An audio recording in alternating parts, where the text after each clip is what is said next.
Mikey and I, we had kids right around the same. Not together though. Yeah, yeah. Thanks for clarifying. With Mills and Pocky and Gearing Hatchet, that core group in the interior. However, it shakes out. I don't care who's starting between the three. I think they're all going to play substantial snaps. And to think that your offensive line is going to make it through an entire season, the Big Ten unscathed, is super unrealistic. He said in his presser that he believed this to be probably the best defensive line group he's had since being at Colorado State. How much is that really saying, though? When the big dogs come in to roost, the dogs come home to eat, man. I'm telling you. And like Ooh.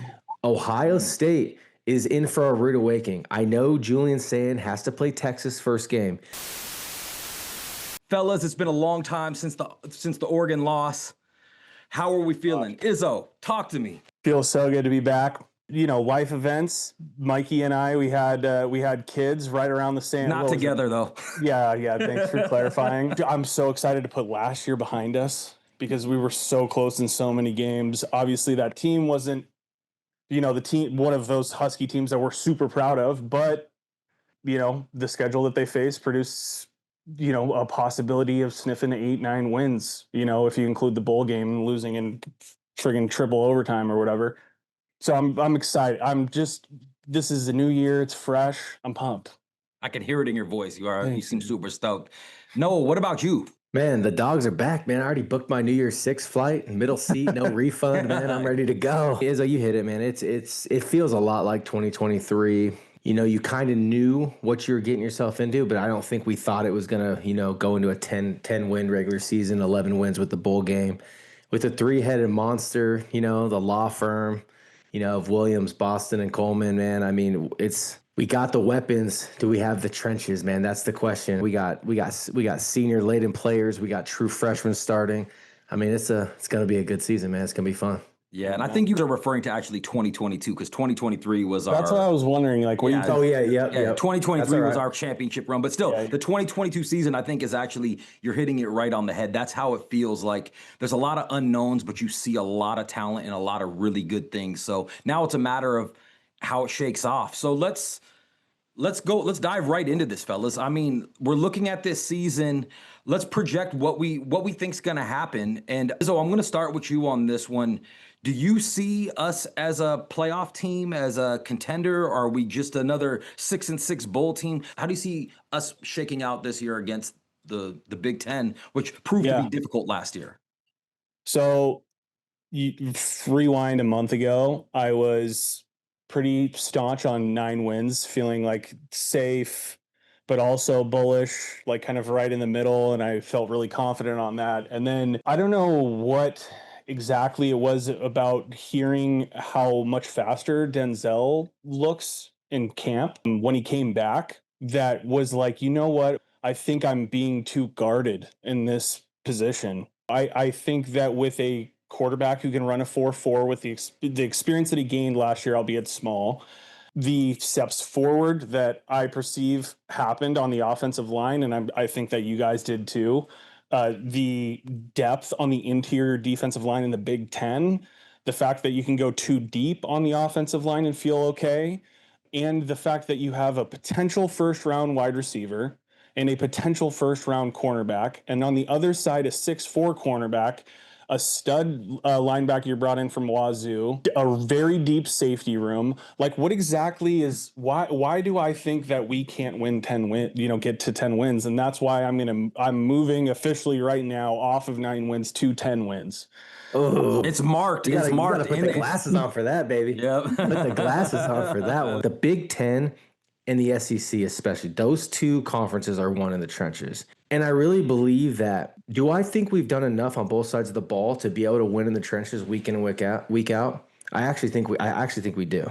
I think the biggest thing that people want to talk about is our defensive line. Do we have enough depth? I think we said it at the end. We said it last year going into this year. If we pick up a couple big bodies in the transfer portal, I think UW can get to 10 wins. So at the end of the day, my thought is this. I think UW probably drops a game they shouldn't, but they probably win one of those marquee games that everybody's saying that they shouldn't. So no, I'll ask you this, and this is for you too, Mike. Like, can we agree that the range of outcomes, if you're being super safe, is somewhere between 7 wins and 12?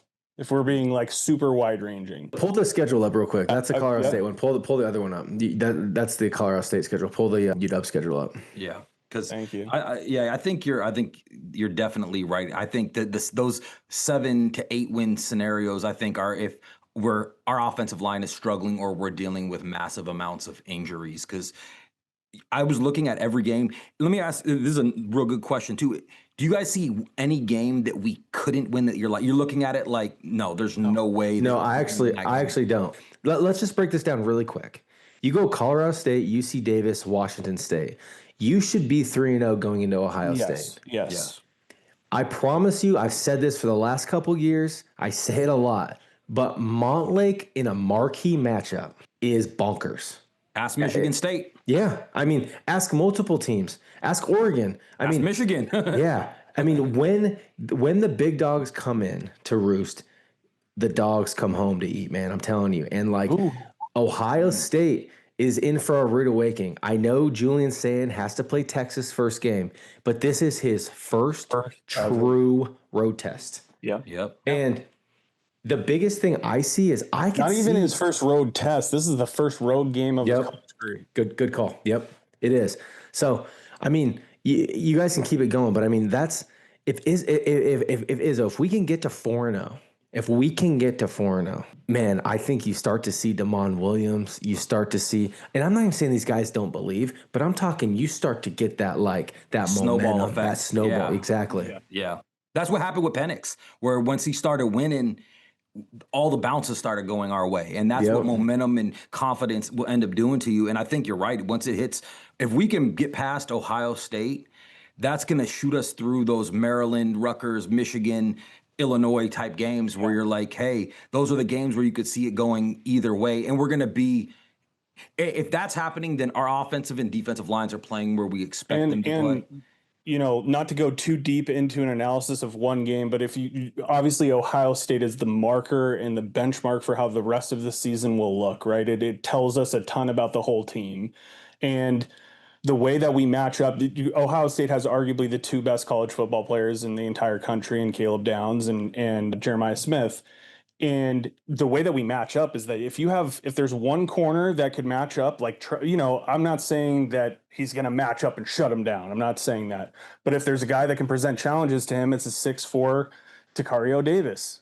Yep. And they have another stud second wide receiver, right? Like, and I don't know if how that match, but we're not going to do the football math on this whole game. But my point is that at UW going into that game 3-0, like that is, we match up okay with them, frankly. We'll go into that, as we approach that game, but I agree. And I think, Noah, you hit the nail on the head, not to be too redundant here, but the reason why this conference feels more open is because there is no glaring much higher tier of quarterbacks that are on these teams that we play. There's an outcome where Damon Williams lives to his highest potential this year, and I'm not saying that this is for sure going to happen because I think there's going to be mistakes. We're definitely going to have mistakes this year, but there is a scenario in the range of outcomes where Damon is absolutely electric. And he is a borderline unstoppable player if he makes the strides he needs to. And I know it's just what we're hearing, but it sounds like the check boxes are being checked. Game film study guy, stepping up his vocal leadership, confidence in throws, practicing against 2 guys who are probably going to be in the NFL at cornerback, an increased defensive line he has to deal with. A freshman offensive lineman that he has to go up against that defensive line with and move around the pocket and make throws. And then you got Jedd scheming for that. Like, anyways, point is not to go too deep into a Duke session here, but I just wanted to call that out because that is why 12-0 exists as a possibility, but not the expectation. I think we would all land somewhere between 8 and 11 wins, and I think all of us as a group, I would imagine, are leaning somewhere between 9 and 10. It's never too early to do, bro. It's never too early to do, bro. Because I'm ready. You guys know. It is. Izzo was the eternal optimist, and I love it for him. I mean, it's the beginning of the season. You got to be though, right? Last year, Absolutely. 2 plays away in 2 games that we were outcome from me predicting correctly 8 wins. Okay. And then the year before that, we picked it, 11-1, 12-0, and that happened. So I don't want to hear that anymore. I will say this. No. Can we go back to that point really quick? And then, Mike, I'll let you take us to the next section. But I want to say this. We were 2 plays away from being 8-4. Thank you. And here's what's interesting. A couple kicks. Yeah, exactly. Part of those kicks and then that Wazoo play. What's crazy though is if you really look at this team on paper compared to last year's, it really is night and day. Oh, I mean, you have to remember we were starting Fa'asolu and McCree, 2 very inexperienced left tackles last year. We had Azzopardi coming from San Diego State, another inexperienced left tackle. Dude, he's put on a ton of good weight. A lot more veteran presence in the offensive line room. We got Carver Willis. I mean, our team, maybe it's not the sexy 247 on 3 big star rating team, but I'm telling you, the pieces that Jedd, Fisch, Walters, and Doherty brought in to bolster all of our rooms, dude, they're not known yet, but they will be. There's a reason, man, that like people started going like, yeah, Washington, whatever, But then they started going like, hold on, like I went out and watched them, on Montlake. Oh, I went out and watched them in spring ball. I went and watched one of their early camp practices, and the pundits started saying, God, dude, they don't look like the same team anymore, man. Yeah. And so I think that's why you're hearing a little bit more buzz is because they're going like, dude, Jedd Fisch might be cooking up something good on Montlake, man. Just look at the body types. If you go out there, me and Izzo were out there, and it was his first time seeing the team in front of him, and we saw gigantic, huge bodies that were not there last year.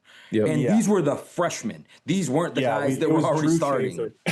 You and I were standing next to Drew Schaefer, like, holy crap, dude. And Izzo's a big dude. Like, Izzo's a tall, big dude. I'm 6'6", and this guy's, like, towering me. Dude, Drew Schaefer's an absolute unit, man. Well, you also got Flores, and you have as well that are just gigantic human beings. And then the rest of these guys all kind of fit in that same boat. So you're not looking at Fa'asolo and then a drop to a walk-on. You know what I'm saying? That's what it was last year. I think as we'll go into it, there's like 8 or 9 offensive linemen that you would feel good about in a game, I would think, or at least okay with. And we had 6 scholarship offensive linemen on the whole team last year. The starting left tackle for more than half of our games last year is 3rd or 4th on the depth chart at 1 tackle position now. Yeah. So, and I'm not saying that to dog on any one particular player, but I just want to use that as a light to shine on. Like, we were taking guys that really clearly needed to get developed still and having to put them into starting games in the middle of the Big Ten, playing Michigan at home under the lights. Like, it's crazy. But those reps are going to matter now. Those lumps that all them guys took in the secondary, that all those guys took on the lines, they're going to matter going into this season, and you saw it in spring practice. Yeah. Now, we've kind of gone into where we think the floor and the ceiling are, and I think we kind of all agree that it's directly connected to what the offensive line does. If the offensive and defensive lines play at a certain level, and I put it in Madden terms, they play at a 70, I think we're in a big time place for success. If it plays beneath that, I think you're going to start cutting those wins down to 8, 7, 6, whatever it is. And so I think that's what we're going to play this year. Now, if we look at this schedule, we think every game is winnable. What games, though, could be trip-ups, like Wazoo was for us last year? I mean, that was a trip-up. Noah, I'm going to start with you on this one. What do you see as possible, like, trip-up games for UW? So mine are pretty simple, honestly. This is me assuming you go 4-0 and you beat Ohio State. Okay, so this is me rocking my purple glasses, with eternal optimist, Noah, with that beautiful haze. The game that worries me is Maryland, and not because I think Maryland is a great team. I really think it's because I don't think Maryland's a good team. So in turn, I think that ends up being some disgusting, like, 11 a.m. kickoff, 9 a.m. kickoff, something where it's like, okay, in the guy's head, West Coast, Jedd's going to have to fly these guys out on a Wednesday to get used to an East Coast kickoff time. I mean, something like that. That's what worries me is kind of how crappy Maryland is. We end up just getting some just disgusting type kickoff time. The other one is Michigan. For whatever reason, we haven't played good in the Big House in any recent memory. And I think by the time we play Michigan, I think their quarterback is going to end up having some pretty decent games under his belt. He's a true freshman, and so I'm blanking on his name for whatever reason. He's like the number one recruit. Underwood or yeah. And so I guess where I'm going with that is those are the two games that I kind of look at. It's Bryce Underwood. Those are the two games I kind of look at that I'm like, I could see us just tripping up there, especially road games. I put a lot of stock in my boy Spencer, Spenny Hansen, man. He'll make fun of me, but I put a lot of stock in travel and college football, man. I don't know why, but road games compared to home games are just a different beast, especially for college kids, man. 18 to 22 years, it just affects them. Harder to lock in. Different hotel, different schedule, different city, different time that you leave for the stadium. You don't sleep in the same hotel. It's just all different. So those are the games that I kind of see is Maryland and Michigan. I really do think, your Wisconsin's. I just think Wisconsin's just that bad. And also the big thing, I won't take any thunder, but I think the Wisconsin game was the other one I was looking at. The problem with Wisconsin is the Wisconsin has to play Ohio State the week before us. Yeah, and we're coming off a bye. Yeah, I kind of, as I was thinking about this, I kind of rushed to think about it because to me, I just think if you beat Ohio State, that means that you're a good enough team to where there's no way in the world that you should drop a game to Maryland, even if it is on the road at 11 a.m. That would mean that like the travel has such an effect on the offensive line, which that despite the fact that you can mitigate that with Damon Williams and you have, arguably the best running back in the conference in Jonah Coleman, that you let up so big to a team with such a disparity. But who knows? You might be right. And I get why you're picking that. Actually, that is the epitome of what a trap game would be, right? Like a team that's much not as good as you, and you're going on the road and playing at a terrible time, and you're traveling literally on the other side of the country to play them.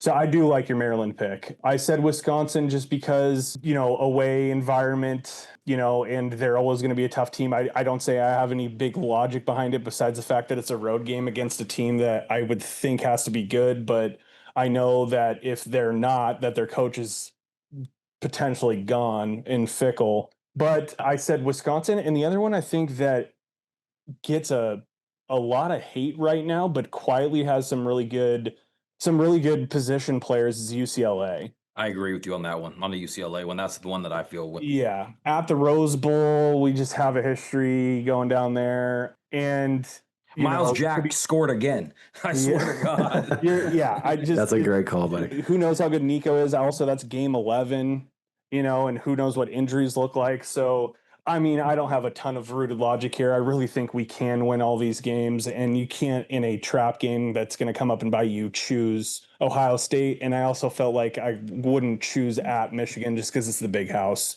And Bryce Underwood could be that dude, but they have a lot of question marks on that team too. So it's just this conference is wide open, man. Now, before we get into Colorado State, which we're going to dive deep into that, so you guys just relax.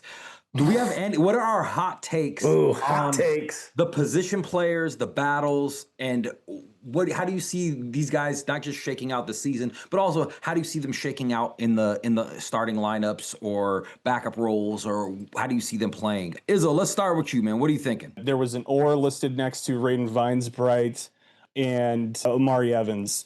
And I think some were surprised by that. I think I was surprised to see to see it officially on there. I thought they would commit to one or the other, but I'm not surprised that Raiden is there.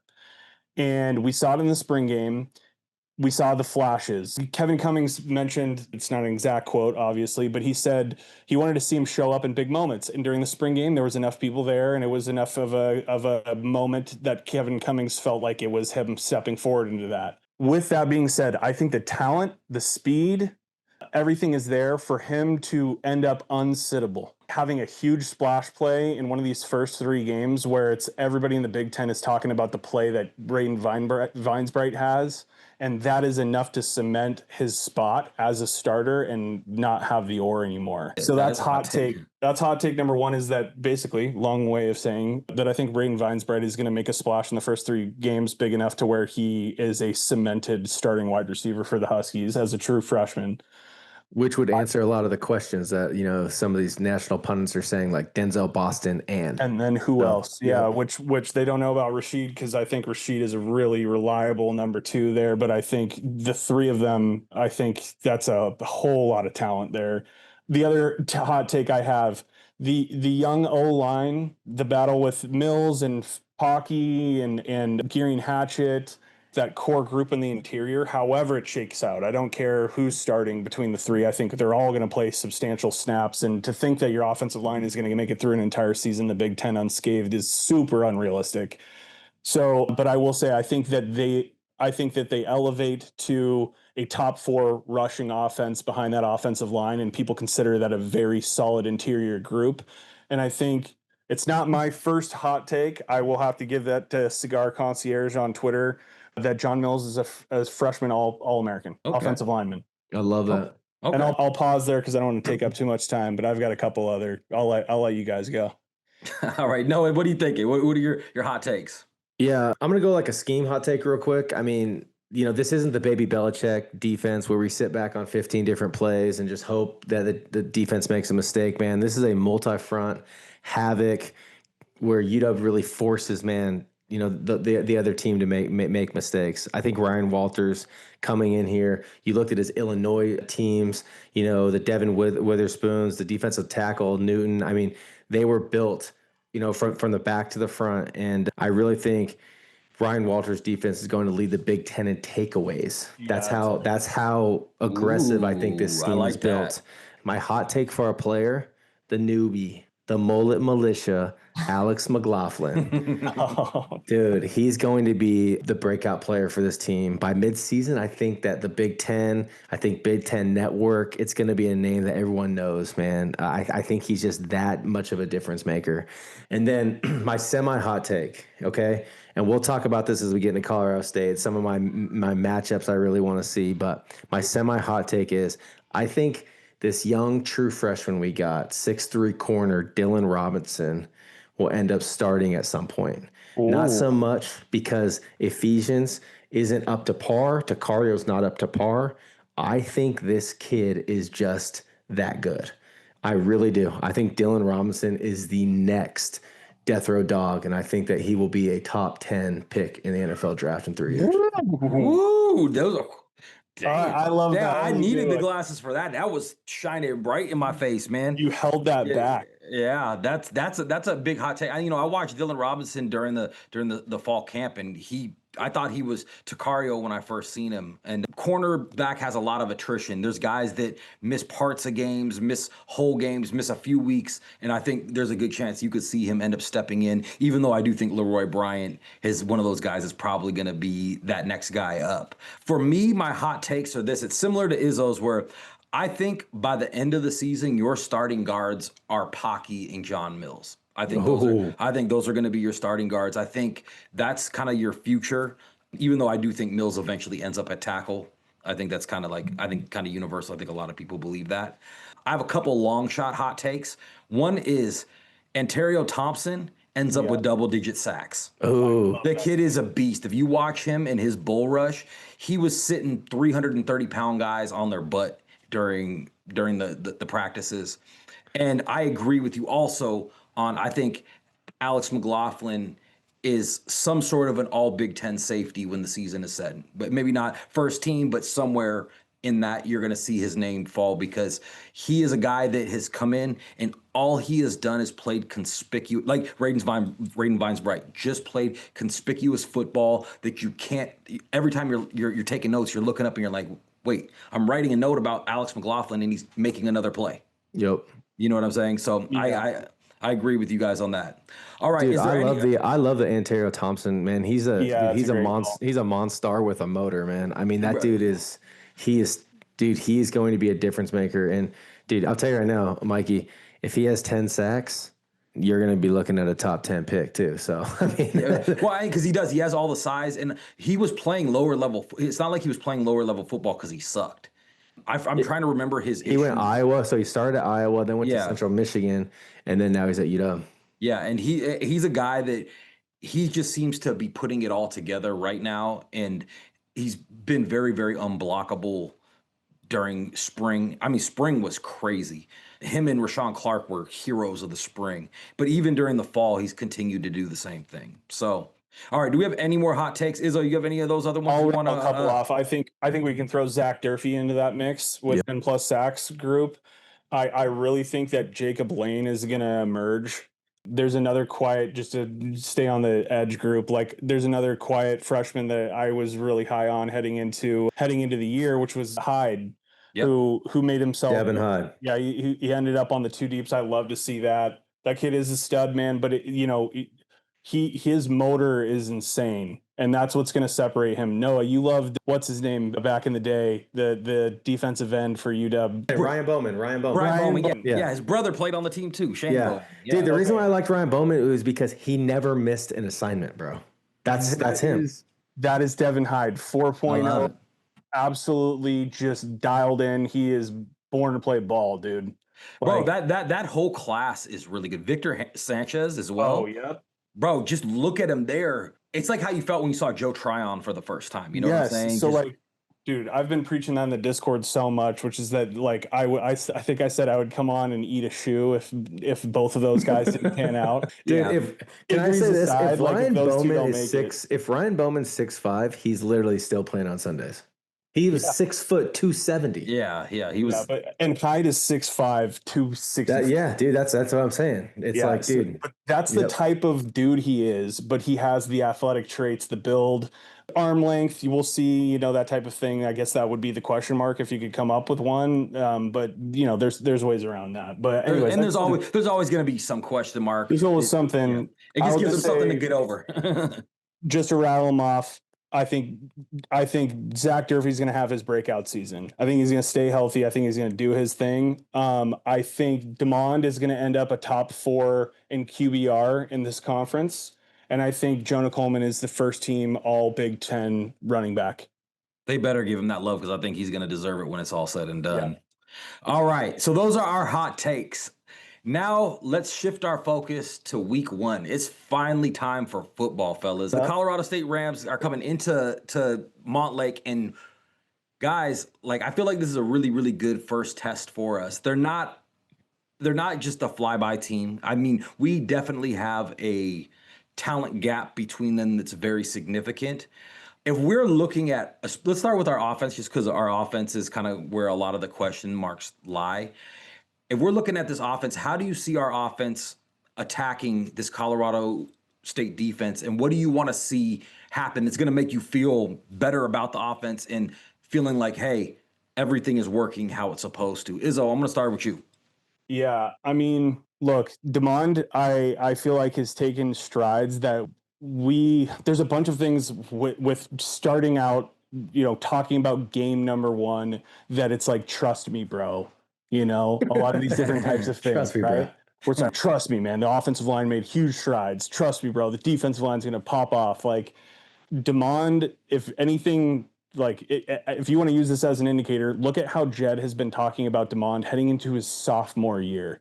It's like every time he goes on TV, every time he's got an interview, he's talking about how this is the face of Husky football. This is the future. He is the real deal. He's never seen a quarterback with speed, pass, combination like him, which is true. I haven't either. We tried to compare him to Kyler Murray.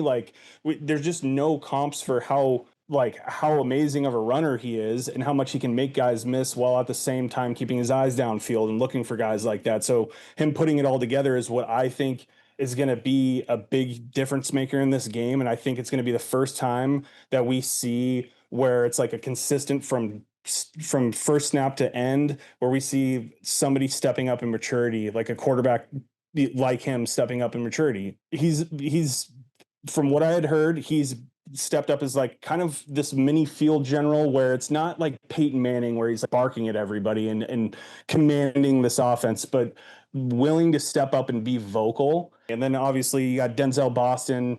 Look, I know we talked about looking at the rest of this season and trying to project it, and me having this come to Jesus moment where hearing about him and the steps he made in speed is what's going to separate him. But the truth is, like, beyond the speed, it's the route tree that I think refined him, that I think has been refined too.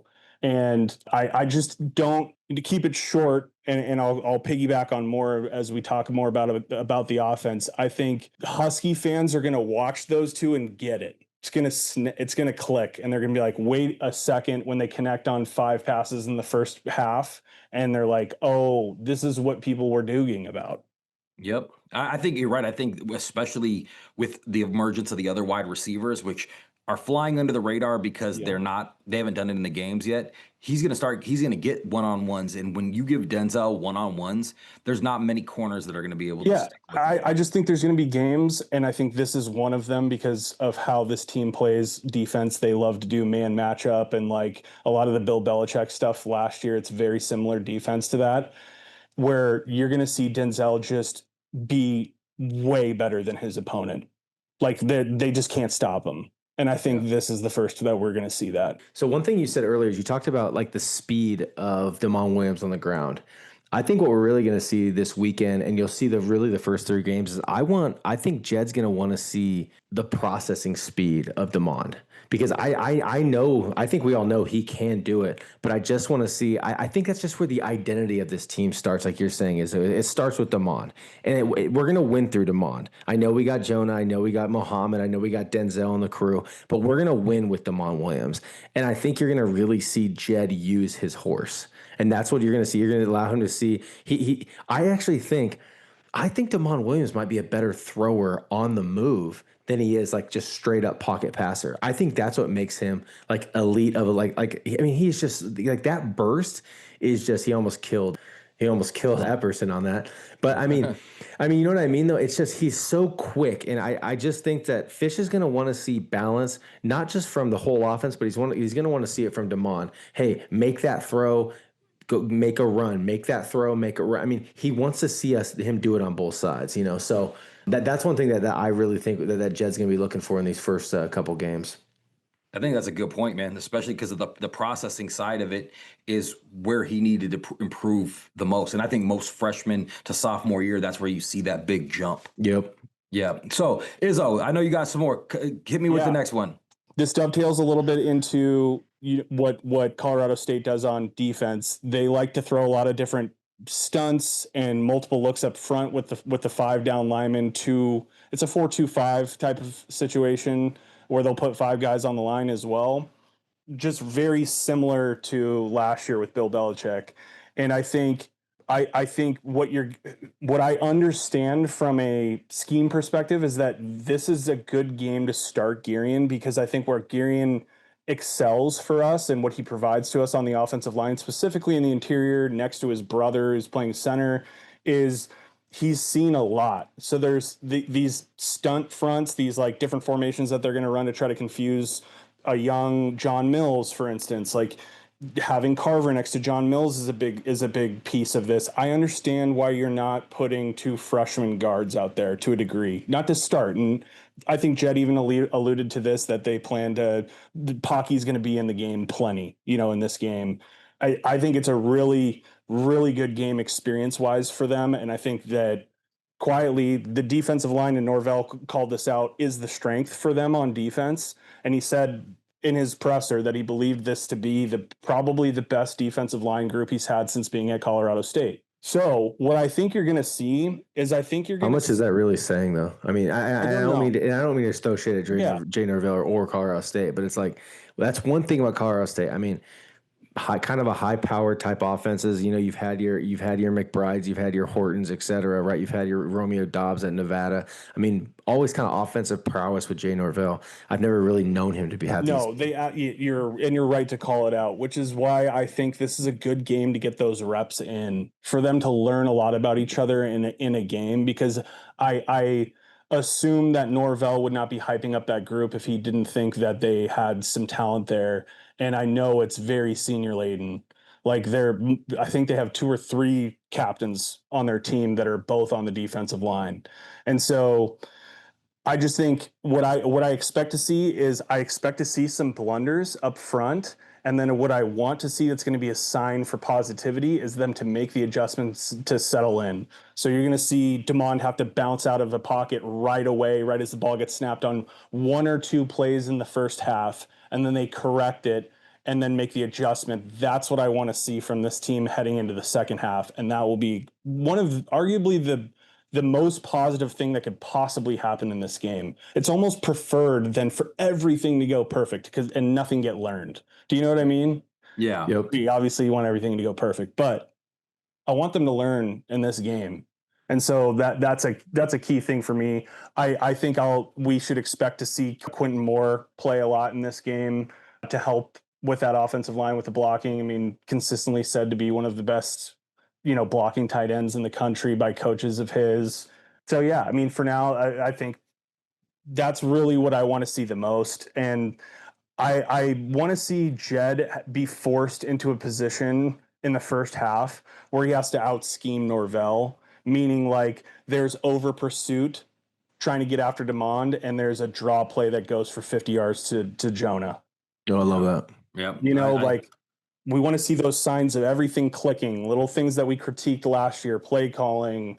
Did we have the personnel to stick to the play calling that Jedd had? You want to see the improvements made. You don't want to see the run option on the goal line on fourth down. No, I don't want us to be playing like our best play, the gotta have it's in a game against Colorado State. I want to see us face adversity and make the adjustment and overcome it. That's for the first 3 games, really. I feel that.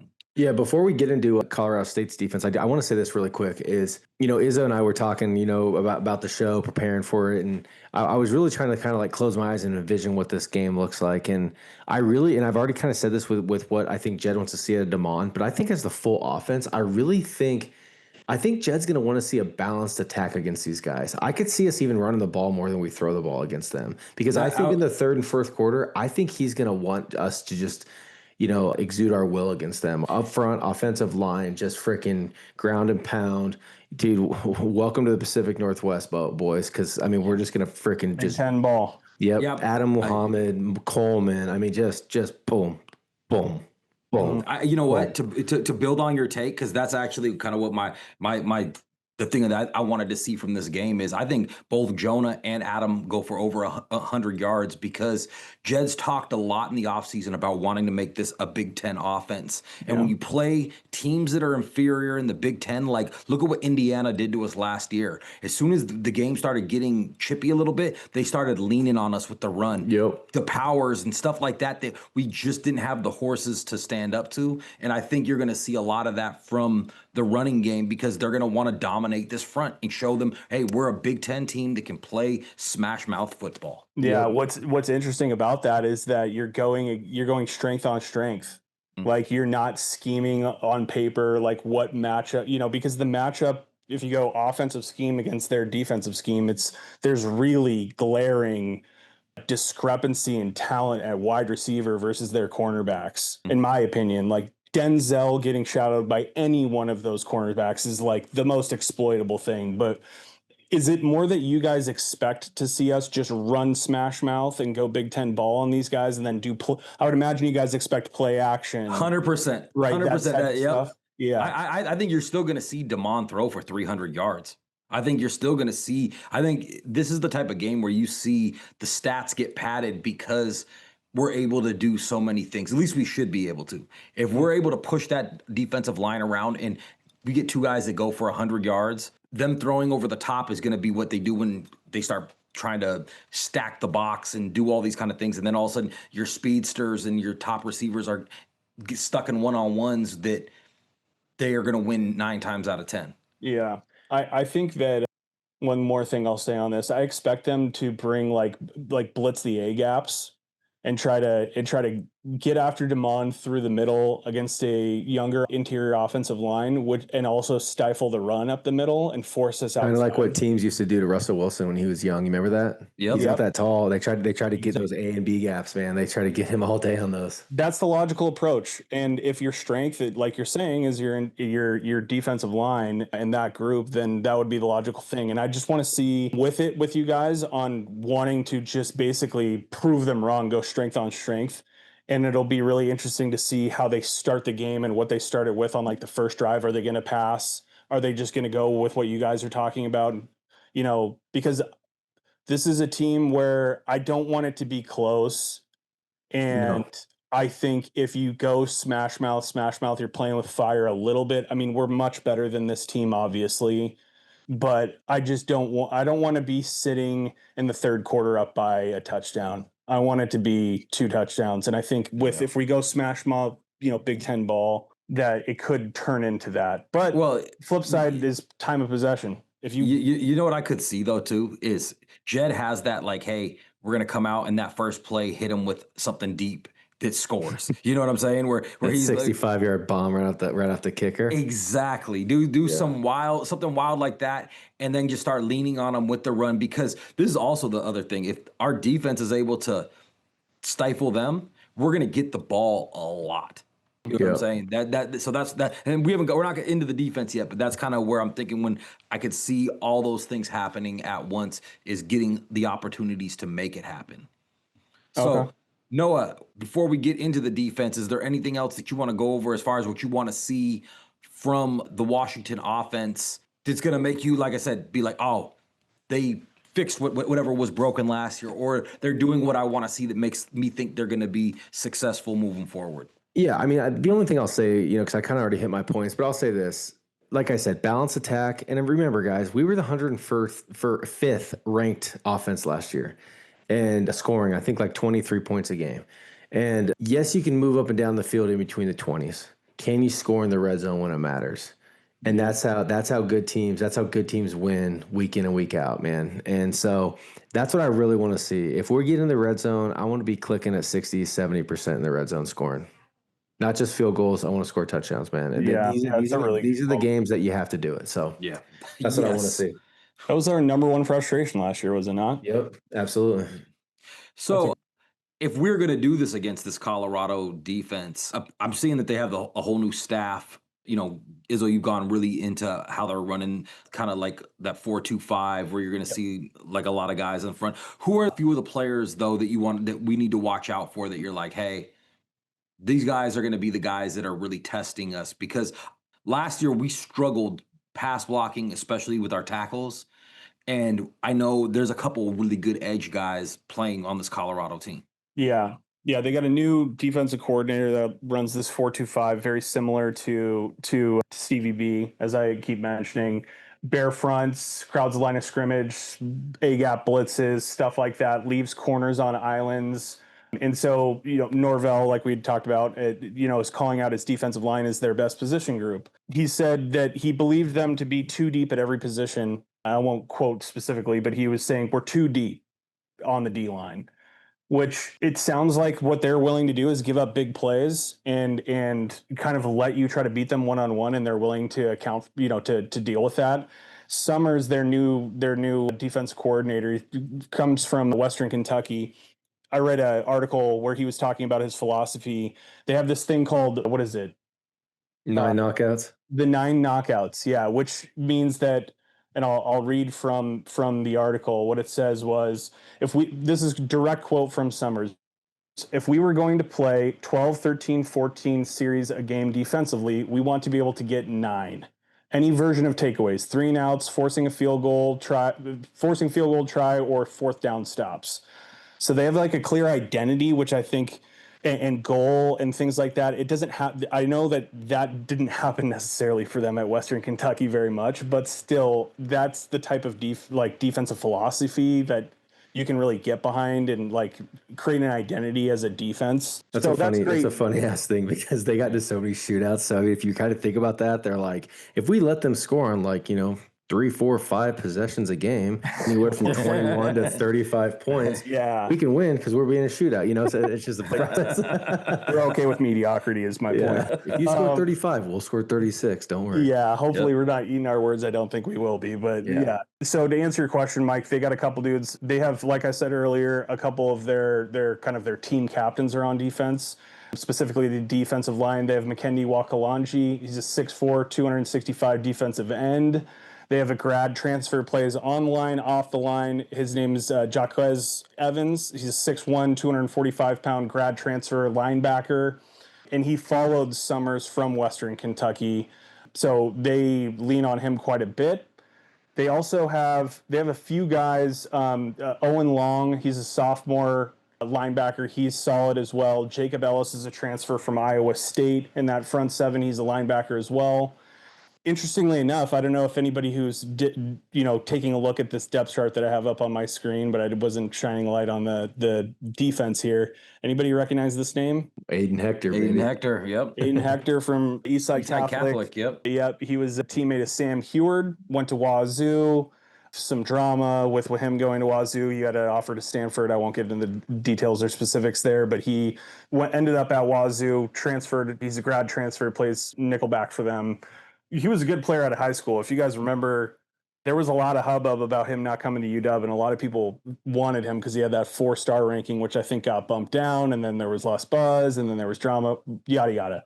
So he was on that rival team. So he was on Eastside Catholic with like JTT and all those guys. Oh, that's right. Thank you. Yeah, that's all right. He, G. Scott. I mean, that was those Sam Adams. Those were those just loaded Eastside Catholic teams, man. Yeah, Kennedy Catholics where Sam Heward went. Not a big deal, but yeah, it's all good. So you've got those guys. Look, the strength is not in their secondary. They have some guys who are really young who have not played a lot. Not really young, but just have not played a lot of snaps. They have a grad transfer, Jari Rogers, who's 5'11", 190 pounds. He didn't play much last year, despite being a grad transfer. He hasn't seen the field a ton. Dylan Phelps, he's a redshirt sophomore, 6'2", 210. I'm expecting that he's a corner. I'm expecting him to be shadowing Denzel just based off of size alone. But look, this matchup, if you just look at it on paper, the very glaring opportunity, if you just want to go and if the goal for this game was to just absolutely boat race this team right out from the jump and immediately, you would pass the ball. You would challenge that Damon is going to be able to bounce out and make good decisions if the pocket collapses when they're blitzing A gaps and get outside. And if they want to try to do that and you get Damon outside the pocket, and you give Rashid and Raiden Vinesbright and Denzel Boston more than 3-4 seconds on the secondary, they're going to absolutely shred this team. Could turn into a Madden. That would be the scenario in which we're talking about like a 52-10 outcome, in my opinion. But that's why I was reacting a little bit to the way that you guys were talking about how we're going to come out and do smash mouth ball, which I do think we probably will do to establish that identity, because frankly, I don't think we're very worried about this team. But if you were just doing on paper football math here, you would just throw to Denzel and Raiden and do play action pass. And if you need to do some screens to Jonah outside as like a release valve, you would do that as well. But yeah, that's more or less kind of the guys to mainly focus on. Jacob Ellis, Jaquez Evans, Mukendi Wakalanji, Gabe Jones, Owen Long. Those are like the core of their defense, and it's all in the front seven.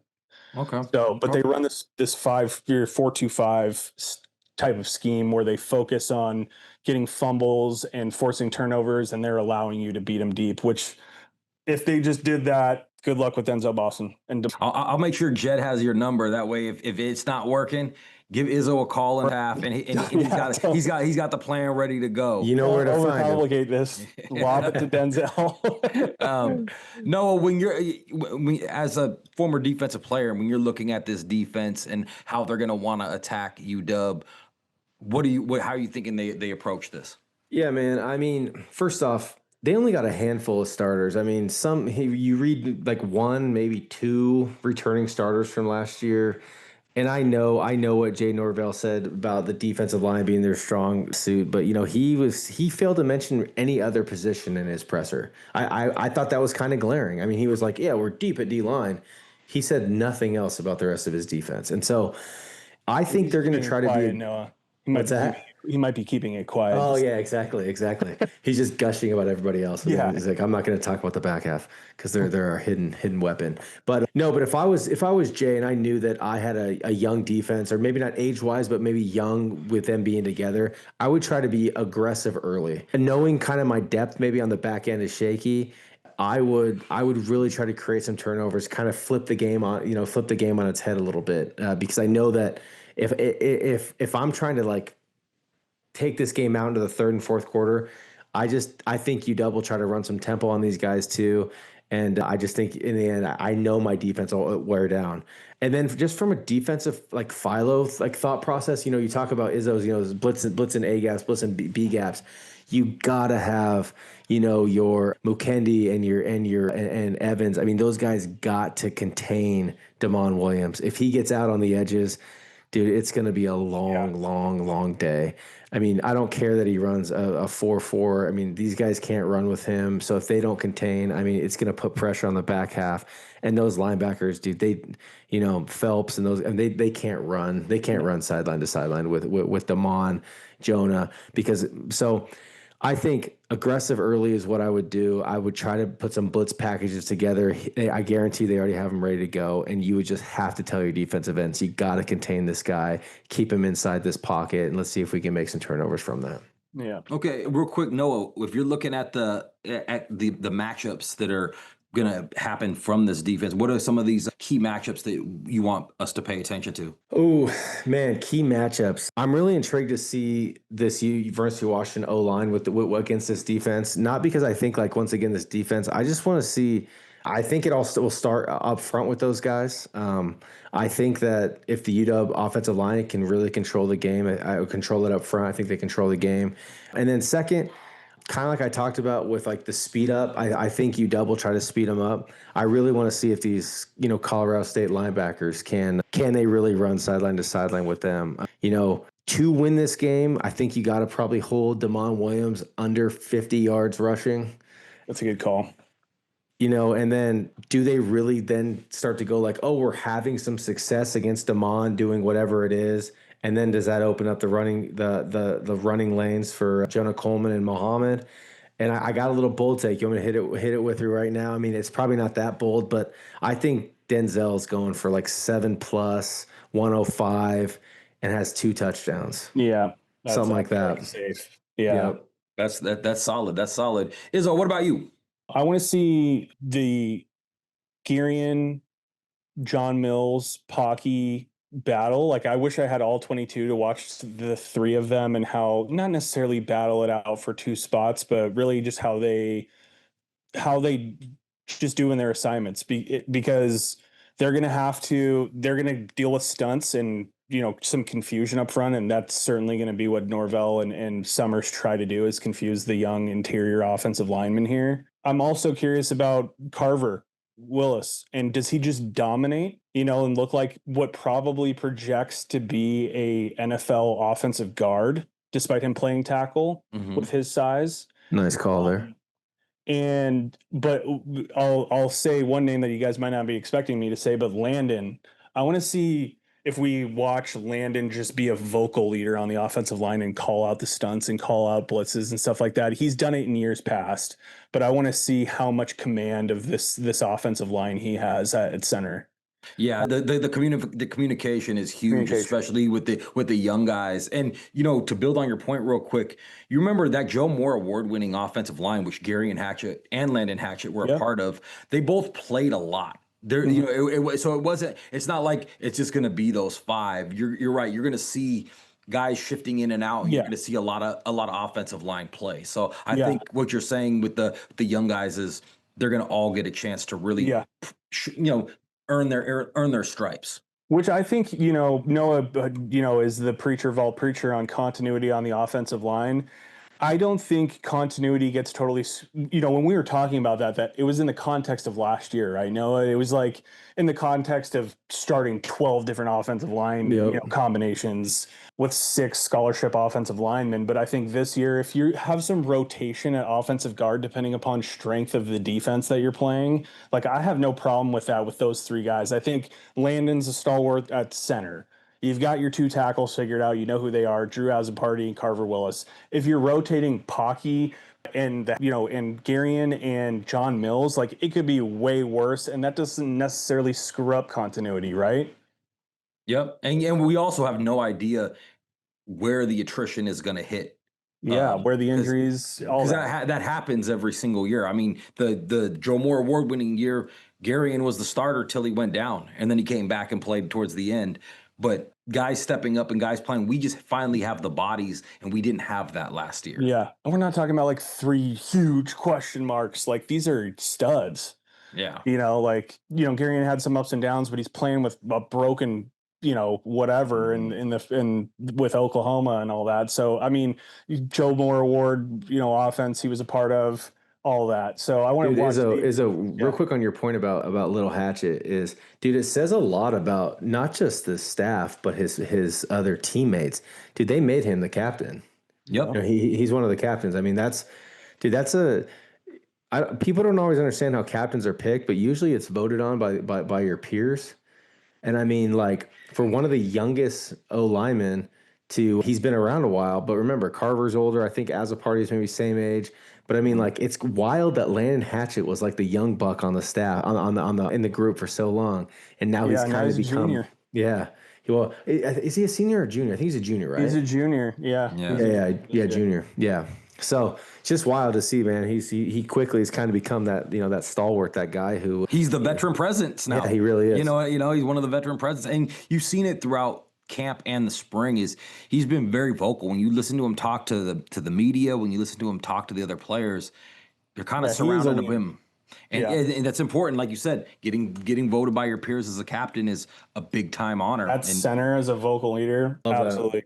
The obvious ones, and I'll just mention them quickly because we've talked about them quite a bit, is obviously UW's wide receivers on isolation. You're going to put our wide receivers on islands. Like, please do. You're going to have trouble. And then the other one is Coleman I want to see him as a release valve and see if they, like I said, kind of like the draw for a 50-yard gain in the first half, that type of thing. I love that. See that. Keep him honest. Keep him honest, or the dump off screen. One of those two, and I guess a bold prediction I will have, I'll steal from later on in this show, is that I think that Jonah will break if, long run, 40-plus yard run that is either a draw or a screen. Yeah. I guess for me, the biggest thing is I want to see how our tackles do against the edge room. It was the biggest question last year, and I want to see our tackles be not just successful, but it would be lovely to see them be dominant. Yeah. Yeah, all eyes on the O-line. For sure. All right, now let's flip. Let's look at this Ryan Walters defense and how we see them attacking what Colorado State's trying to do on offense. Izzo, I'm going to start with you on this one. We know Ryan Walters likes to get pressure. We know he's going to have five-man fronts where you're getting a lot of one-on-ones up front, so guys are going to have chances to win battles. How do you see, if you're Ryan Walters, how do you attack this Colorado State offense? Yeah, do just that. He's never had that. Yeah, I mean, what you just said, basically. He said it in a presser. I don't know if it was his actual presser, but in an interview that he's never had 2-6-4 corners before. He's not afraid to blitz the corner position either. Nickel is going to be really interesting this year. We saw on the depth chart, we saw the Leroy Bryant or Rashawn Clark. And I think Rashawn was really kind of the victim of circumstance given his injury in camp that sidelined him for a little bit. And Leroy just stepped up. And I think all of us know from high school tape, everybody was choosing Leroy as that class's dark horse, their guy, he's going to ball out. And now he's starting to step up into those positions. And I think he is probably, and I don't know if this is listed on the depth chart, but he's probably the backup or the number 2 in a pinch at every corner spot too. 100% he is. 100% he is. So, every time Rashawn Clark came in and played with the ones, Leroy Bryant was moving out and playing one of the corner positions during camp. So he's going to get a ton of play this year. I'm just, we know what Ryan Walters, if you've done some research or looked into him, we know what he does. Just like Mike said, he does the 5 down linemen a lot, bare front, confusing blitzes, stunts his defensive lineman. That's not crazy, right? But he does a lot of confusing multiple looks, kind of similar to what Stevie B does, but less so. It's not as, hey, my corners are on islands and that's it. You are man to man at all times and shut it down. That's all we're doing. So yeah, his mission is to force quarterback hesitation. He wants to confuse the quarterback for just a little bit to give his secondary advantages, and we have quietly Bryce Butler is going to be somebody that I know we all have watched. Yeah, bro. I mean, maybe I'll pitch that to Noah, that body type for Bryce Butler. So, we saw it in the spring game. He is a force, and we have these 2-3 tech we have, I mean, I kind of feel like there's multiple with like Ty who can bounce inside.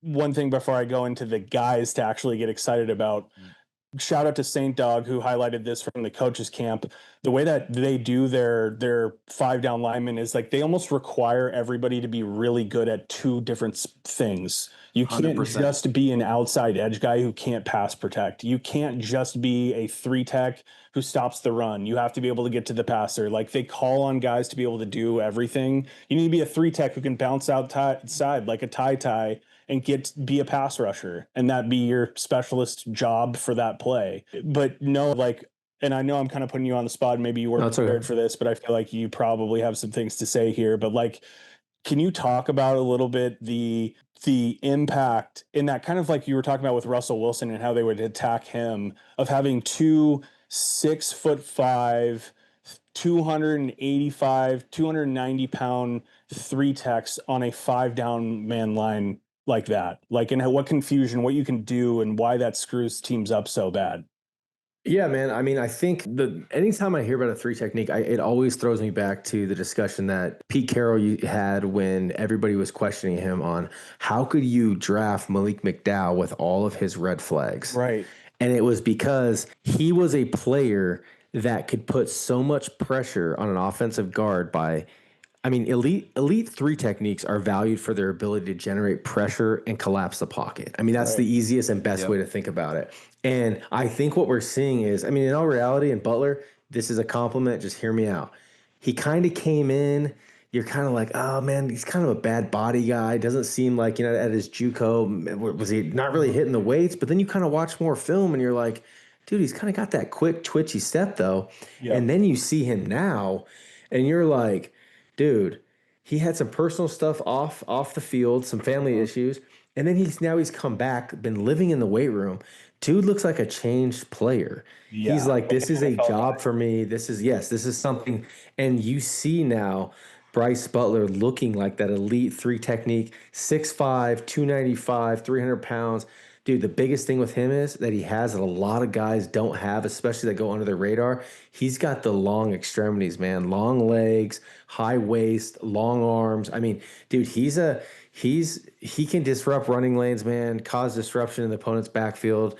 I mean, he's what you would want from that 3 technique position. Yeah, I just think about that whole group of Antario Thompson, Ty, Bryce Butler, Deshaun Lynch, Hayden Moore, even that can really kind of fill that 3 tech role. And I know Hayden Moore is a little bit more outside, but you kind of get my point. Like we just have a bunch of those body types where, I think you're seeing it a lot on Twitter the last like couple months is like the strength of this defense is the interior defensive line. So real quick, Bryce Butler 6'5", 315, and So there you go. Then there you go. So I thought it was still like 295. No, exactly. No. When I was looking at him, I thought one of the big things you were talking about before, and this goes with the secondary and the defensive line, is versatility. Ryan Walters demands it from actually every single position on his defense. And Bryce Butler, when I first looked at him, I was like, bro, he could be a nose tackle. And when I was looking at I was looking for stats or highlights on Peppa, I was going through the games, and Bryce Butler just kept making the plays. Every time I looked, he was the guy rushing or pushing. And so I could see him playing 3. I can see him sliding inside, especially on passing downs and coming from the nose. And you have a few different guys that are like that. Antario Thompson's a 306-pound defensive tackle that plays the 3 technique, but he's strong enough to be moved inside. And you do have your other 2 nose guards, but all these different defensive linemen, and this includes both the Parker brothers as well. Lenius Davis. And I can't forget Lenius Davis. Yeah. There are so many bodies that are not just bodies. They're guys that they all were making plays during the spring and fall, and they'll be able to play every single position. And then you'll have the guys like the Deshaun Lynch's, the TT Ali's, and the guys that can not just play that 3 technique, but slide out and actually play a jumbo edge, which we'll need when we play Michigan and we're on the 1 yard line. You know what I'm saying? It's what are your thoughts? What are your thoughts, really quick, about like some sort of, like, call it a jumbo NASCAR? Remember our NASCAR package from years ago? Like a jumbo NASCAR, though, where you go like a Durfee and a Ward on the outsides. You go Ty, Ontario Thompson as your nose, and then you bring in Bryce Butler as well. I mean, there's so many variations of it. Yep. Right. You can go Or Deshaun Linus Lynch could be in that. Yeah. Like Yeah. it is. I mean, to what Mike just said, like these road games in the Big Ten, these Marylands, to have 7 deep on the out of the 3 tech and nose position that are all, like Mike said, not bodies, but like very good players. Yep. That is going to be game changing. What's the shortest path to the quarterback? It's the interior IDL, offensive baby. line. Yep. Interior defensive line. Yeah. And it's going to be huge. And this is actually something I wanted to ask Noah about too. And Izzo, I'm curious about your opinions on this too. Not just versatility, but high football IQ was a big part of what they're asking out of not just their defensive linemen, but on their back end. One of the most unique things that I saw about the Ryan Walters defense is in the secondary, they do what's called pattern recognition or pattern match recognition. And what that is say I'm Rashawn Clark and I'm playing in the nickel, and I'm facing a guy where I all of a sudden realize he is running a go route and I do not have any help behind me and I'm in a zone. I need to be able to switch and be able to play that man-to-man and cover that guy through the play. And it's something that he does in his defense. And the guys that are the high IQ guys are who thrive in them. That's why if you can play all these different positions and you have all these skills and you're able to read what your guys are doing, you're going to be successful in this defense. What do you think about that kind of a defense where, hey, you can switch what the job is if you realize it's a necessity? Yeah. I mean, God, that's a great description of it there, Mike. Yeah, man. I mean, dude, I love it. I mean, I think that's probably why you see guys like a Devin Bryant playing. I mean, he is. I mean, they talked that was one of the big things with Devin Bryant coming out of Bosco was how smart he was. Yep. He was like the quarterback of the defense. I mean, I think you saw that with Devin Witherspoon. When he was at Illinois, when Ryan Walters was the D coordinator there. I mean, you need guys like that, because it rubs off on the other players as well. I think the other thing you're hearing with that too, Mike, to your point, is Alex McLaughlin, Michaela Steen. I mean, all these guys are smart. Like 6 safeties. Oh, bro, they have a set with 3 safeties in it. Yeah, yeah. I mean, it's gonna be hard to keep Vincent Holmes off the field, man. Like things like that. He's an special athlete. But to your point about Devin Bryant, I mean, I was on a space with one of the coaches there late at night, just on a spaces talking college football. And he said he's the highest IQ football player he's ever coached. Yep. At Bosco. Yeah. Freaking athlete factor. That's saying a lot. Yeah, man, I love that call out. The other thing I just wanted to say is this interior defensive lineman thing that we have to look forward to this year. It's going to free up your Zach Durfee, your Jacob Lane. Dude, Jacob Lane's been chomping at the bit. He should have played more last year. He's been chomping at the bit. And if you think about what the job is, if you're creating a ton of pressure up the middle, I love Jacob Lane and Zach Durfee containing that quarterback in that pocket while you have 3 6'5", 315 guys just screaming at you. Yep. Yeah. Yep. In a conference with a lot of young quarterbacks, dude. That's a lot of beef coming at you, bro. That's a lot of beef coming at you. One thing we keep talking about with Walters, man, I mean, I'm telling you, it's a high risk, high reward type defense. He's going to show you different fronts. We talked about this, Mike, before we jumped on. I mean, he's going to show you there's 5 guys coming every single time. Yeah. Whether it's a cornerback faking a blitz. I mean, he's going to show you there's 5 guys coming every time. And he's going to dare the quarterback to make those quick decisions. And I mean, when you talk about everything you hear is, oh yeah, we got these guys, this 7 technique can also play a 5 technique. This nose can also play a 3 technique.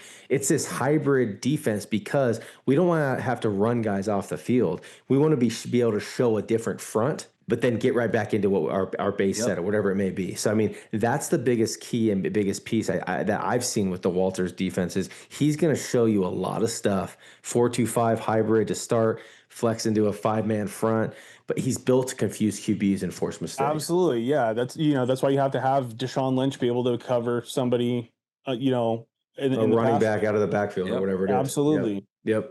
So I love it. And also all these guys, they got to be athletic enough to stunt and then move in and play stout and hold up a guard in his spot and not let and be able to play two gaps, because that's another big thing when if you're playing on the interior of this defensive line, especially like Peppa and Sagapolo, those guys got to be able to play two gaps. They got to be able to hold somebody up and then step into the gap to whatever side the defensive line is slanting to, and to eat that up. And no, I know you have some feelings on like Peppa and Sagapolo and those guys. Elaborate on what I'm talking about when I talk about the two gap responsibilities of a defensive lineman. Interior, I'm right, like the nose you're talking about specifically, right? Yeah. Yeah, I mean, dude, Peppa, I mean, he's a load, man. He's a load inside. Dude, he can eat up blocks. But one thing about Peppa though, man, dude, he can get up in a running back's face quick too. He's a big dude. I saw him leaving the fall scrimmage. I mean, he is an absolute, he's got big old hands, just big old legs. But I mean, dude, he's a shuck and shed monster. I mean, that's what he does, man. He gets up into a guy, posts him up, and gets rid of him and makes plays. He had 4 sacks his freshman year. Like, yeah, I mean, if Peppa can stay healthy, dude, he is a every game impact player. He won't play 40. He's not gonna play 40 snaps. No. Yeah. I mean, he's what is he? Is probably 20, 18? Yeah, but you know what though?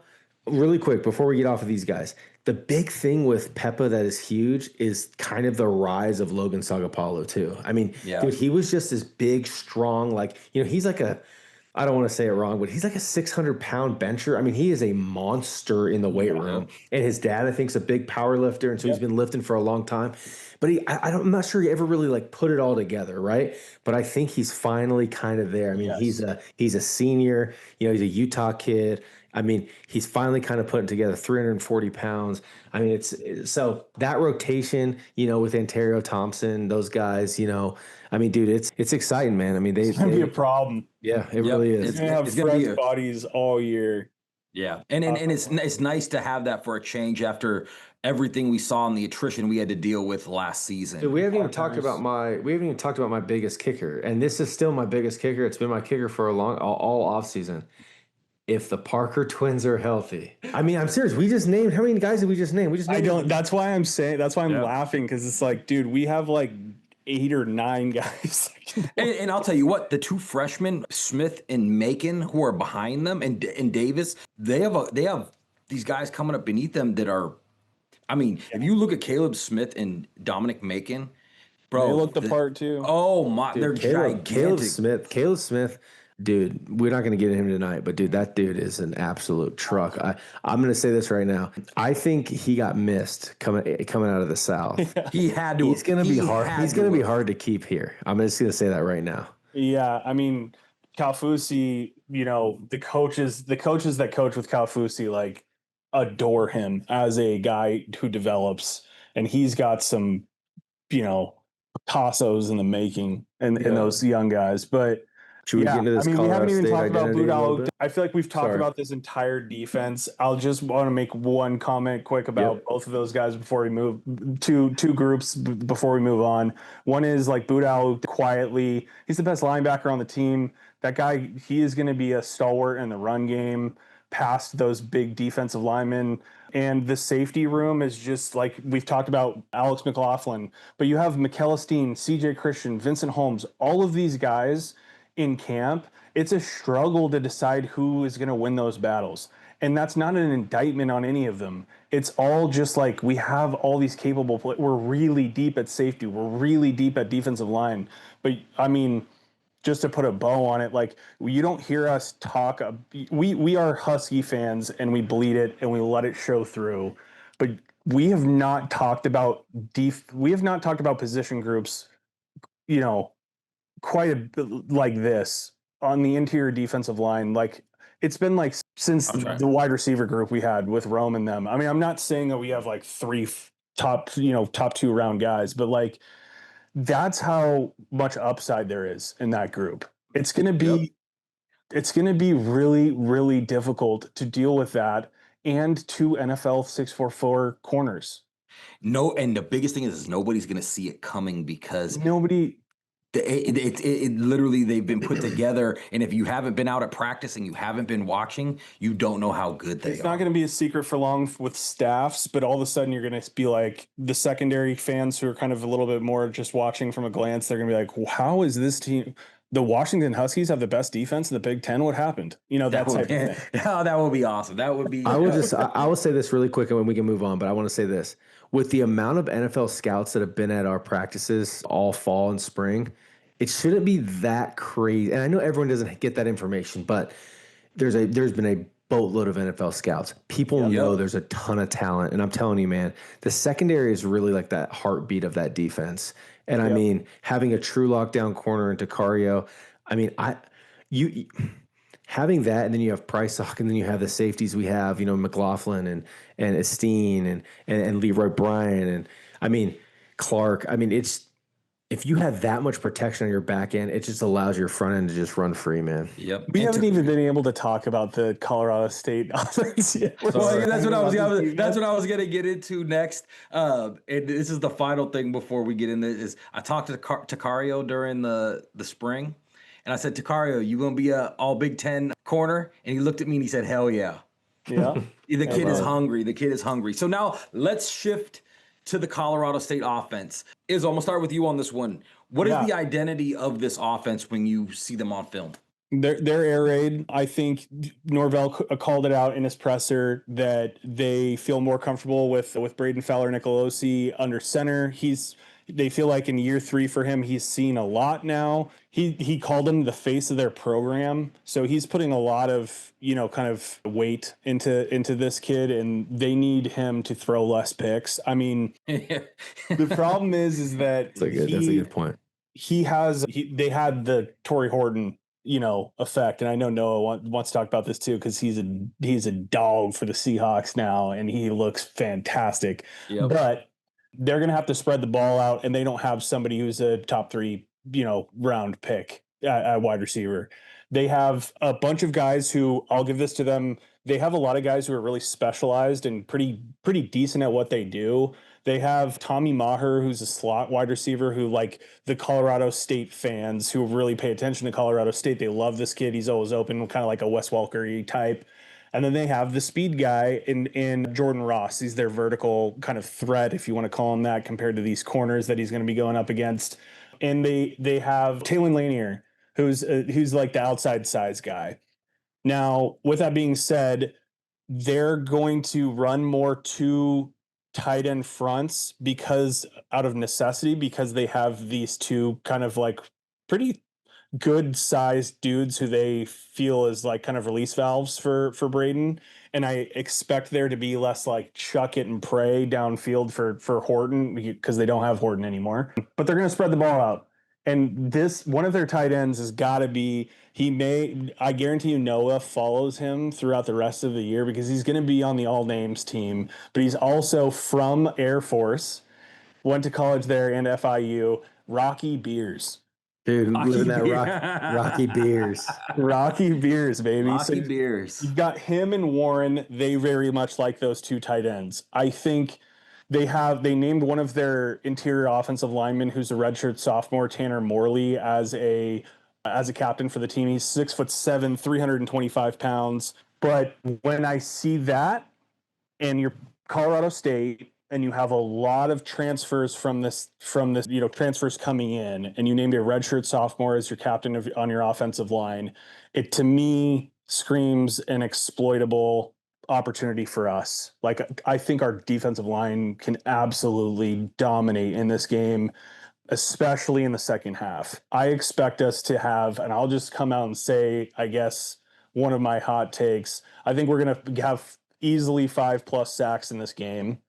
And I think that we're going to force 2 turnovers. One is a strip sack. Oh, daddy likey. So anyways, to kind of put a bow on it, they run the air raid.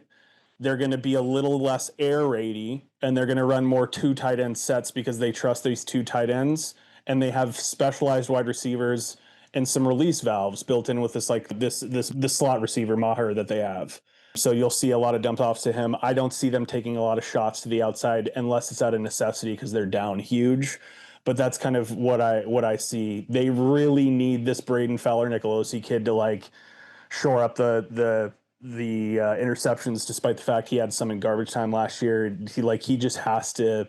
The offensive line and the quarterback have to take a drastic move up for them to be like a big threat, and they're just realistically not going to be. I read that about him. Is that last year they were expecting it to be his breakout season, and Horton went down, and they ended up running the ball a bunch. I know they had a 1,000-yard and a 750-yard back last year. So, Noah, what do you want to add to that? Yeah, man. I mean, I think to Izzo's point, I mean, Jay Norvell is an air raid disciple. I mean, that's exactly who he is. And I think to your point too, Mike, I mean, they had to go more balanced last year just because of the personnel they had. The issue is, dude, they don't have the Tony Hortons. They don't have the Trey McBrides, the Arizona Cardinals tight end. Is that a Colorado State product? I mean, they don't have those guys anymore. You know, Jay Norvell had the Romeo Dobbs in Nevada. And it's just, I mean, I think Jay's going to have to open up the playbook. I mean, I think that's the only way that he can even stay in this game. I think they will also try, I think Fowler-Nicolosi, I think he'll try to run on us. He's not quick. He's not like he's not even in the same atmosphere as a Damon Williams, but he is a little slippery. I think Durf and the edge group and Lane will be able to contain him pretty well. I look at, and this is one of my matchups I'll talk about in a second, but I look at this offensive line. Man, when I watched the film from last year, I was trying to find some film on their guys, Karras and Martin. Is Martin, yeah. Dude, they're 6'5", 300. They're kind of waist benders to me, man. Not the most athletic, dude. I think with what we're hearing about Durfee, man, he could have a big game. I'll talk about that a little more in my matchup, but I guess my whole point with this offense is I think you're going to have to open up the playbook to stay with UW's offense, and if you don't, it could be a long game. I mean, if you remember the last game, I know this was Texas. I'm not saying UW's Texas from last year, but if you remember, they opened up against Texas last year. They got beat 52-0, and it was one of those games where, they're calling Arch, in the third quarter, like, come on in, kid, you can play. Yeah. Reading the all right. Well, let me stay with you then, Noah. What's the first matchup though that you want to bring up? Yeah, I mean, my first matchup, I think, I want to see Durfee and Lane versus these offensive tackles, man. I mean, I have Martin at 6'6", 300, Karras at 6'5", 315. Izzo mentioned kind of the long, light tackles. But, man, I wanted to say, I mean, this it sounds like the move repertoire that Durfee has kind of developed has really taken that next step. I mean, I think a lot of people were like, what's up with this spin move he always likes to use, or the bull rush? But it seems like he's really kind of getting comfortable into this defensive end edge role. Remember he came from being a quarterback, at the Division III level. And then the other matchup I really want to see is, I was listening to one of the Colorado State podcasts. There's a guy who he's Colorado State through and through. And somebody wrote into them like, the biggest way for us to get at these guys is our big tight end, 6'5", and the 6'7", 6'8" kid. And it's like, okay, well, we got Buddha and Devin Bryant, man. They're surely not the tallest, but I want to see that match. Let's see. Let's see. You also have Alexander as well, too. Alexander is gonna play a lot, especially up on the line. X-ray, baby. Yeah, for sure. So those are the matchups I'm kind of looking forward to seeing. I think I got a hot take in here later, but I'll just say it now, man. I think Durfee has a big day. Yeah. Big day. Yep. I think when you say big day, what do you mean? Make a call, Noah. 2.5 sacks. 2.5 sacks. He does another Eastern Michigan. Yeah, I mean, I think he'll have he'll have multiple sacks, and the reason why I say that is because I think that this is a perfect way to just pin your ears back. These guys are gonna have to pass to stay in the game. I think they're gonna pin their ears back and just come off the ball and just be absolutely flying. Yeah. Okay. All right, Izzo, who are your matchups? Yeah, and just to button up what Noah was talking about, like the size. I hadn't gone and watched their tape on the offensive line, the tackles, but it's good to hear because size-wise, they check the boxes, except for maybe you have Martin, who's a little bit lighter at 6'5", 300 pounds, but Morley's 6'7", 325. He's an interior offensive lineman. Trevin Heal's a big kid. He's a redshirt senior transfer from Nevada. And then you have that Karras kid at 6'5", 325. So it's not like they're like totally lacking frame and size, but to hear that they're not like kind of plus athletes at Colorado State, transferring from Nevada, stuff like that. It's not super surprising, but it's good to hear. My matchups, This is not going to be like a game changer because I think we all agree here there's a pretty big talent disparity. But Walter's disguise of his pressures versus Braden's poise, because he is a veteran quarterback and this is what they want to see from him. It's just going to be a huge test right off the jump. So I don't think it's going to be a big thing, but I do want to see how much we can make a quarterback in his third year who's played a lot hesitate. I want to see how effective it is. The matchups that you just talked about, Noah, the linebackers against their big tight ends, how can they contend against that? You know, they can't run the entire field with that strategy, obviously. So you're going to have to like pick the opportunities to pay attention to it. But I want to see a PBU, you know, out of the linebackers against one of those tight ends. I mean, I highlighted it, but I'm super not concerned about their wide receivers versus, you know, 6'4" Ephesians. I just really want to see Ephesians kind of play a full game without mistakes. That would be big for me. And then kind of like Noah highlighted, I want to see our pass rush on this O line. It could be just a feast stat stuffing day, like Noah said. I will go further than Noah, and I'll say that Durfee has 2 sacks in the first half. Ooh, I like it. I really like it. I think Izzo, how about this one? I got one for you just for fun. How many different players have sacks? That's a really good one. I think Thompson's going to get himself one. Who? Thompson, Thompson, yeah. Bench press somebody. Yep. I think Butler probably gets one too. 5? You think 5? I mean, like it could be more. I feel like we're underselling it. It's just how many snaps can go around. Like there's gonna be a lot of different. Do we know if Ward is playing? I know he wasn't suited up for the mock game. Yeah, he should be ready to go. I haven't seen him much in spring, so he is ready to go though, right? Yep. Yeah. Isaiah Ward. I heard. I haven't heard anything. Yeah. Fisch said he was ready to go. Yeah. Okay. Good. Yeah, I noticed, you know, with losing Deuce Davis, which really hurts. I was so disappointed by that. I really want to see Ward is going to be our speed rush guy. Yep. And I want to see him and Durf. Yep. Yeah, that's pretty much it. CSU has some weapons. It's just we just outmatch them in every single position group, but most notably our wide receivers versus their corners and our corners versus their wide receivers. So it'll be interesting kind of like who decides to do what, or if it's just a blend of everybody trying everything. It could be messy. It could be clean. I'm expecting a mess. Okay. All right. For me, it's pretty simple. I want to see Ryan Walters 5-man fronts in the one-on-ones. And for all the reasons we've just been talking about, I'm not going to get back into because we've already really went into it. I guess my biggest curiosity is I want to see how well this linebacker room plays. I want to see Buddha. I want to see Bryant. I want to see Alexander.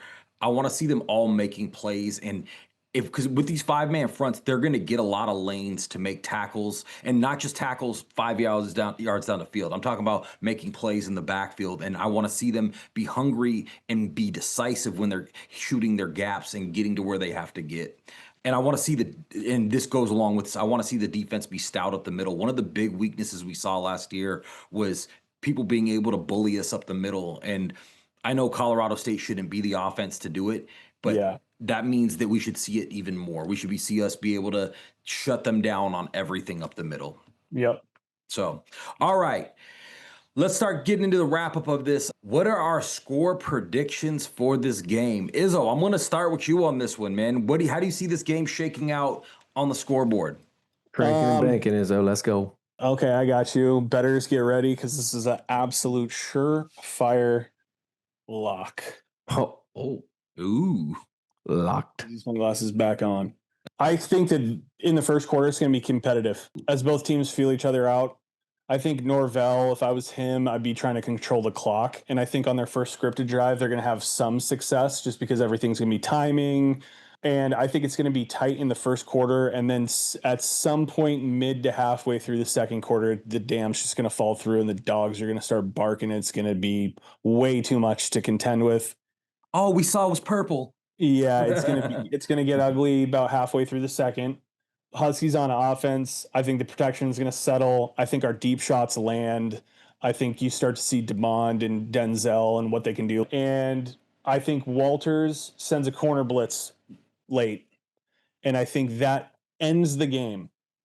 Like a Dylan Robinson corner blitz strip sack, fumble. My man. To end the game. I'm just big on the strip sacks right now, you know? I think I like a good strip sack too.